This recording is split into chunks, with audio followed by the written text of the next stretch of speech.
Once again, place those traps. If you want to use your traps for damage as much as you use your net for damage, ooh, you be beastin'. Like that. If you did that every single fight this game, oh my lord. Oh my mans. You'd be crapping on these kids. So hard. It's insane. So hard. That was beautiful. We had to take a look at that trap again. That was beautiful. Literally got my eyes watering. It was so beautiful.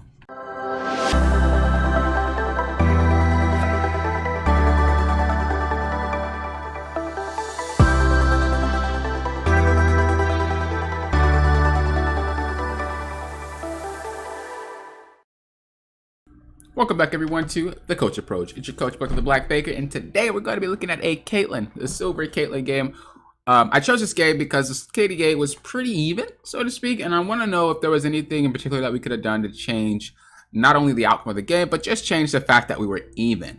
As I said, I upload wins or loses, but I pretty much just paid more attention to the stats of the game, and I feel like even if we couldn't have won this game, we still could have probably had a better score if we maybe could have done something a little bit differently here. So, before we get started, I just want to say thank you to my Patreon, Slippery Slappers, Captain Reed, Axonology, Alana, ABC Troll, Tiny Panther, Infinity, and Jer Bear. If it wasn't for you guys, I wouldn't be able to make these free VODs for everybody, or do free coachings and anything like that. So if you guys would like to support me on Patreon, feel free to do so by clicking the link below. And make sure if you guys run into them in the Discord that you say thank you, because they're the reasons why you're able to get this type of stuff. Speaking of which, I actually plan on uploading a video today of an ADC game. So if any of you ADCs out there are interested in that, know that I did upload one to my Patreon, and it's just going over how to get your team to do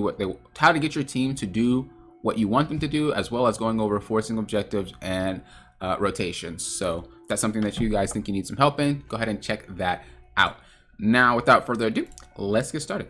So the first thing that we want to do is we want to pay attention to what type of lane we are, right? So we are definitely just a poke lane. I guess you can call it a kill lane too, because Seraphine, I keep wanting to say Seraphine, but Seraphine and Caitlyn, good combination as long as traps go down. So we are a poke and a kill lane. Sustain's kind of bad, so it's not a sustain lane. What are Samara and Morgana? They're pretty much a kill lane entirely. So with that in mind, we know that the way that we have to play this game is we can poke them down or kill them. The way they have to play is they have to force a fight to win. So what we want to do is ask our 3 questions here. The first question is, what does my ADC want to do to win lane? Pretty much just bully the person out, get them low if we can. What does the other ADC want to do? They probably just want to kill you. Like Samara's just really good at killing and she wants to kill you. Where can I keep the wave to prevent such things from happening? We most likely want to keep the wave near our tower here. If we perma push it in, they have an easy chance to just collapse on us and go ape on us. If we keep it in the middle, it's the same thing. But if we keep it near our tower, Tamara's range is so short, she has to actually get in to fight you that if she does, she just gets hit by the tower. Even if you get snared by Morgana, there's not much follow-up to do there. So we want to keep the wave towards our tower at all times if we can manage to do so. Let me turn this down just a little. Oh, it's already turned down. Wait, what? Oh, I missed it. Let me also open up a notepad. All right. So we got snared. Samara's going in. Force to flash out. Don't think you actually had the flash out there. You weren't gonna die. That with the heal is fine. There's no more follow-up left. Right? She just flashed, so she's not going to be able to do anything. She's level 1. Morgana can only snare you, so you're safe. You're not actually going to die here. But you flashed anyway. So, just kind of understand, like I said, the kill potential. I said that in the video that I made today on Patreon too. Just understanding that kill potential and respecting it. You aren't really in kill threat, so there's no reason to flash there.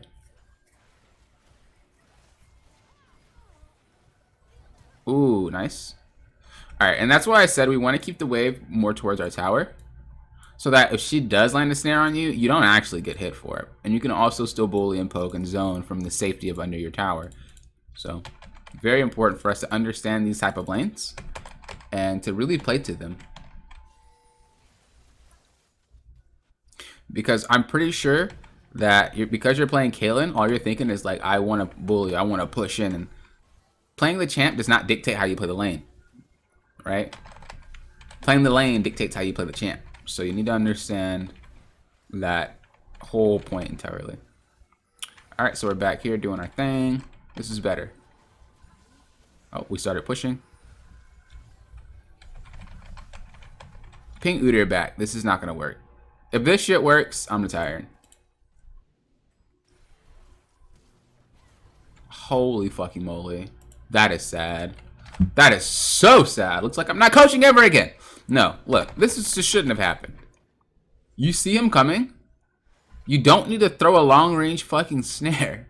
Wait for him to flash or get close and then snare him and walk away. How much easier would it have been to wait for him to flash, black shield yourself, snare him and walk away? Like, how much easier do you think? And she just dies off of that crap. That's sad. But the other benefit of having the wave here is to get ganks by your jungler. Just know if they can and can't get the ganks, because they just waste a lot of time. And if the jungler wastes so much time, he's just going to be behind the other jungler. And that's not something that you want. You need to understand yourself if the gank is going to work. You shouldn't be having junglers gank and really banking on them to understand if it's going to work or not.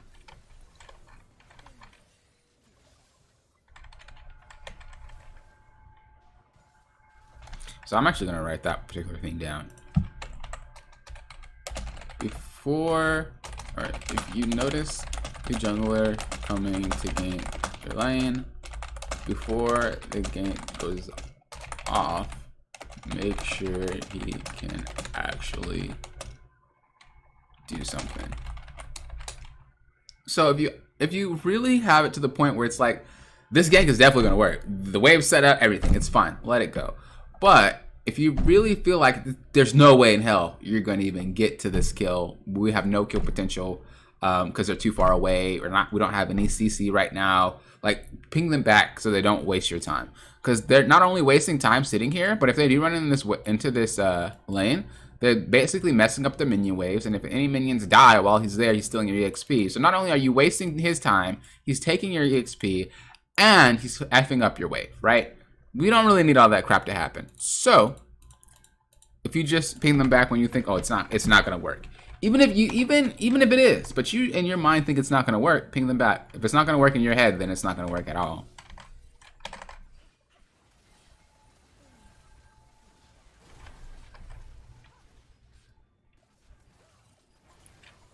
Okay, remember, don't need to net unless you're specifically sure that you're going to be able to get that one shot, or if you have to get it out of danger.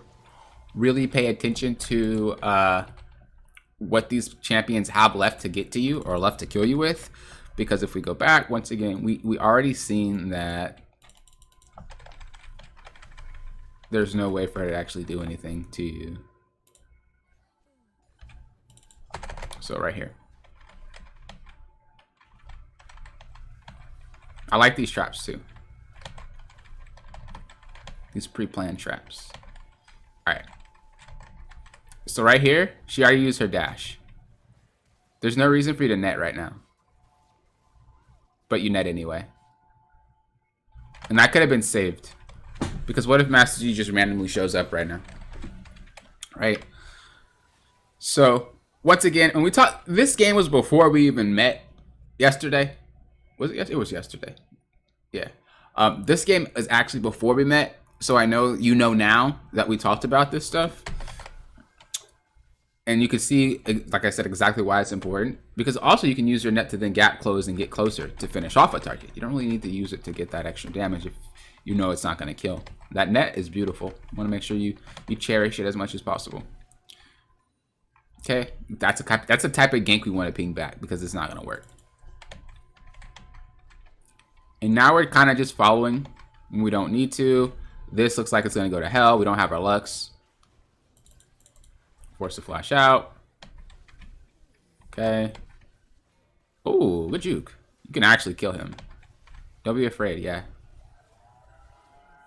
Oh, I don't like that. You got afraid. Once again, he used everything, right? He used this. This was beautiful. Juked. This point, you know where he's going to end up. Here. And then you also know where he's going to end up. There. So you can do two things. Place a trap on her, Or place a trap right there. You have two. So honestly, you're beast mode. Bam, put one there and put one there as you're walking back this way, and you straight up kill that guy. But instead, we got really spooked. And like distanced yourself a whole lot. And I can't really harp on you too much for positioning out of the way like you are. You are right. You do need to keep safe distance. But also understanding how close you can get without actually being in danger is a very huge part of playing AD carry. And that's why when you see players push their limits, they actually die a lot, especially in like high elo, because high elo players push their limits a lot more than lower elo players do. They get closer, they see, and then if they die, it's like, oh, probably shouldn't have done that. And then they learn from that. Why? Because that's them pushing their limits. That's them understanding, like, how close can I really get? How much can I really do? How much can I take right now? And once you really get that down pat, you can actually take over so many games. It's ridiculous. Because like I said, that was a freebie. No reason to stay, just back. Yep. Nope, just back. There you go. Nice. All right. So what I'm going to say is pay more attention to what abilities the other champions use. Play around them. It's way better to play around the abilities than it is to play around the champion. You can dictate what the champion is going to do next if you know what abilities are up and down. You cannot dictate what the champion is going to do next if you have no clue what abilities are up and down, right? If Samira just walks up to you and you know her, and you're not really sure what's coming next because you didn't pay attention to her abilities, you're going to play it way worse than you would be if you know she dashed this minion. Because then it's like, oh, you don't have your dash anymore. That's easy, right?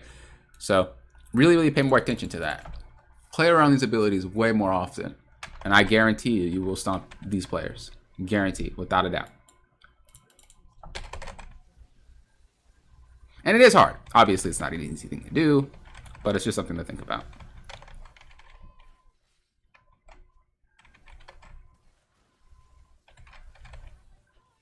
Okay, she wasted her dash. You're safe. Oh, Yone came from nowhere. And that's why we don't net. That's why we don't want to net. Where did he come from? Was he still in that bush? Oh, he just hid right there. Ooh, that boy's sneaky. All right. So this, we know she wasted her dash. You played this fine. I don't like the net, but like the way you played it, just assuming he was gone is fine. But as you see, if you would have had your net here, you would have been good to go. But he didn't have your net, so you died. So I could harp on you to say, hey, pay attention to where the champions are before you go for plays. Yes, of course, but you know this one already. So there's no reason to write that one down. You just, you know, you got caught slipping. So don't feel bad. That shit happens. What I will say is pay more attention to how you use that net. That is going to help you out in the long run way more than saying pay attention to where everybody is before you make a play. Because sometimes some plays you just got to make regardless of like the situation, if you know where they are or not. Sometimes. Very, very, very often you should be paying attention, but sometimes the play is right in front of your face. You just got to take it. Okay, so we know dragon's coming up. Yeah, I was going to say we shouldn't even walk that way. Yeah, this whole play was just, it was greed. We didn't play for the dragon. We just played for a random ass fight over here. So they get the dragon for free. And like I said, I already talked to you about this when we met. Always just try to look to fight around an objective. Towers aren't considered the objectives because we don't want to straight dive anybody unless you know you can. And that means your team is going to have to be performing excellently. So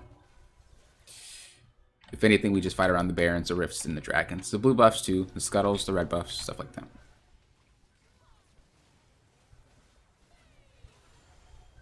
Okay, this is okay, but I don't like it at the same time. If we watch this, you have 4 traps in your inventory right now.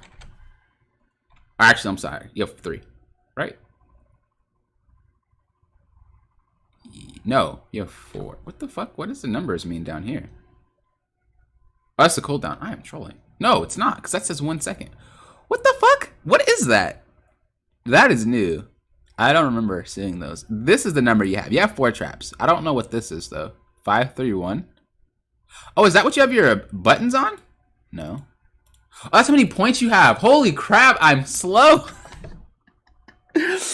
Man, I am actually doing great. Okay, I don't know why that slipped past me. I don't know what the hell I was thinking. That's how many points you have into it. Y'all like, coach, I don't even think I want to learn from your ass anymore. Shit. No, I'm sorry.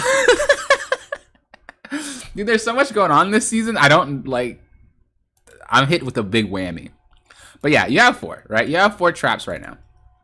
So we could be placing them all. 4 traps, that's 4 players that could be trapped, or the same person trapped over and over. Right now, put a trap. When they click you, they're going in a straight line. There's no weaving.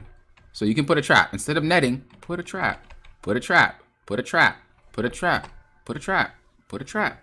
Put a trap. She's snared. Put a trap. Put a trap. Put a trap. Put a trap. Put a trap somewhere. You could have gotten 2 or 3 kills out of that if you would have just placed some traps. Really get better at that trap placement. Once again, I said we talked about that when we met yesterday, but I'm just gonna keep hammering that down because it's important, especially when you're playing Caitlyn. The trap placement and the net usage is like the main things about Caitlyn that you want to pay attention to.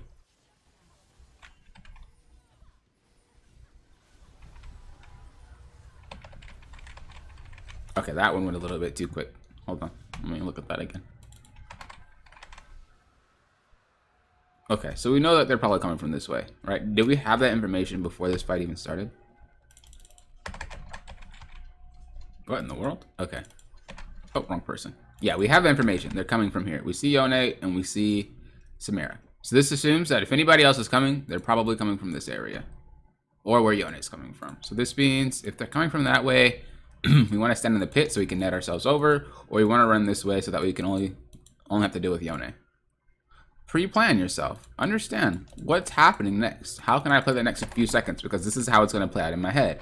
Instead, you're kind of just walking around. Oh, crap. The whole entire... Oh, crap. Oh, dang. Oh, shoot. And we die.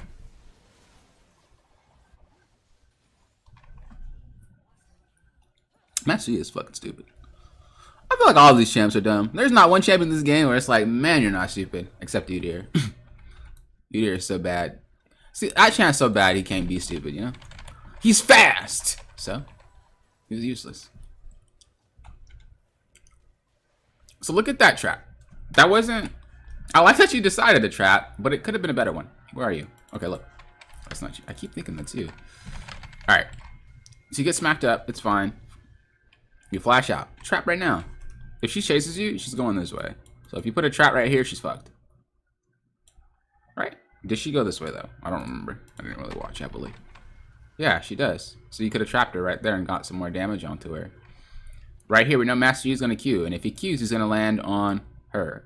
So place a trap on her. Because that's where he's going to land. Whatever target Master Yi Qs onto, he's going to end there unless he kills the target. Where does he end? On her.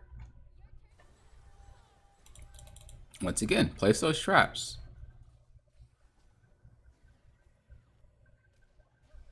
But you're not placing those traps. You're losing out on a lot of damage. Because Caitlyn's all about those... placing the traps and using the nets. So you're losing out on a lot more damage than it might look like, but once you actually start doing it properly, you'll be like, holy crap, she's broken. Which is why I think it's hard to nerf that champ, because it's not really, she's not inherently strong, she's just really good if you know how to play her. So, kind of like Rengar. Rengar is like nasty. But you have to know how to play. He's extremely hard to play properly. Another champ is, there's another one. Vladimir, right? That champ's fucking stupid. But because you have to play him properly, it's really hard to kind of nerf that because you got to nerf the player, so to speak. So, there's just champs like that that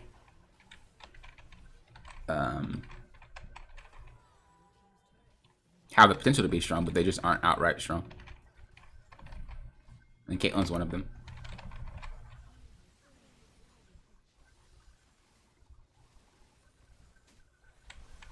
Okay. So we know that they're probably going to come from the mid or from the bot. Coming from the top would be interesting. So they're coming bot. I guess they're coming top too. So you have to kind of ask yourself, which one can I defend more? Can I defend these two or these two? Probably these two. So this is the right choice. Once again, place those traps. If you want to use your traps for damage as much as you use your net for damage, ooh, you be beastin'. Like that. If you did that every single fight this game, oh my lord. Oh my mans. You'd be crapping on these kids. So hard. It's insane. So hard. That was beautiful. We had to take a look at that trap again. That was beautiful. Literally got my eyes watering. It was so beautiful. Look at that. That was just something. She got charmed, and you placed it right behind her. And it's like, if she turns around, she's gonna get trapped. Oh my god. Oh my god, that was beautiful. We just gotta end it there. That was beautiful. Alright. So I will add actually one more thing, which is play your lane how it's supposed to be played. Remember, answer those 3 questions, and you will be able to understand your lane and be able to play to it flawlessly. So, thanks for watching. I appreciate it. And thank you personally for being one of my Patreons. I appreciate that as well. If you guys have any questions, feel free to let me know. And if you guys would like to have a free VOD review, make sure you join my Discord and we will go ahead and have those set up. Thank you guys for watching. And until next time, you know what I always say, thank you for approaching this like a coach.